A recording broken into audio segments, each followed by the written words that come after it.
বলেন। আসসালামু আলাইকুম রহমতুল্লাহি ওয়া বারাকাতুহু।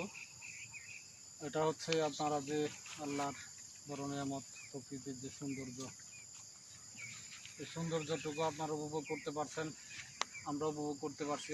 লাখ লাখ শুকরিয়া, আলহামদুলিল্লাহ। তো এটা হচ্ছে খাদিমনগর। এই চা বাগানটি খাদিমনগরে অবস্থিত।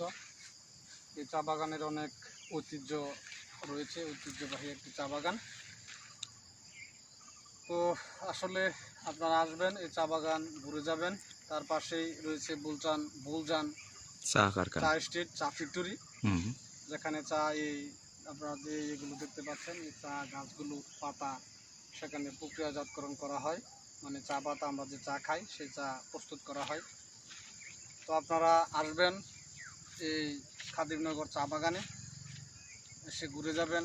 আশা করি আপনাদের মন মানসিকতা সব দিক দিয়ে আপনারা শান্তি পাবেন এবং আল্লাহর যে সৌন্দর্যতা, তিনি যে কত অপূর্ব সৌন্দর্য দিয়ে তৈরি করেছেন, এই প্রকৃতি দেখার জন্য, আল্লাহ তাআলার এই নিদর্শনগুলো দেখার জন্য আপনারা চলে আসবেন এই চা বাগানে।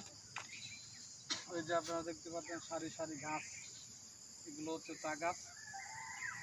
এগুলো থেকে চা পাতা প্রস্তুত করা হয়, সংগ্রহ করা নিয়ে যে খাদিমনগর যে বুলজান চা কারখানা রয়েছে সেখানে এগুলো প্রস্তুত করা হয় এবং সেখানে প্রস্তুত করে এগুলো মার্কেটে বিক্রি করা হয় এবং আমরা যে চা খাই এটাই হচ্ছে যে সে চা গাছ।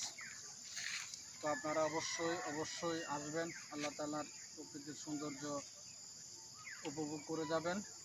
আমিও সময় সুযোগ পেলে, যখন সুযোগ পাই, তখন এই প্রকৃতির সৌন্দর্য দেখার জন্য দৌড়ে চলে আসি এবং প্রকৃতির সৌন্দর্য অনুভব করি। এই জন্য আপনারাও আসবেন। আমি চাই সবাই আসুক, যারা দেশ এবং দেশের বাইরে রয়েছেন সবাই আসবেন, এসে প্রকৃতির সৌন্দর্যতা উপভোগ করে যাবেন এবং নিজ হাত দিয়ে এই চা আপনারা নিতে পারবেন। এই চায়ের স্বাদই আলাদা।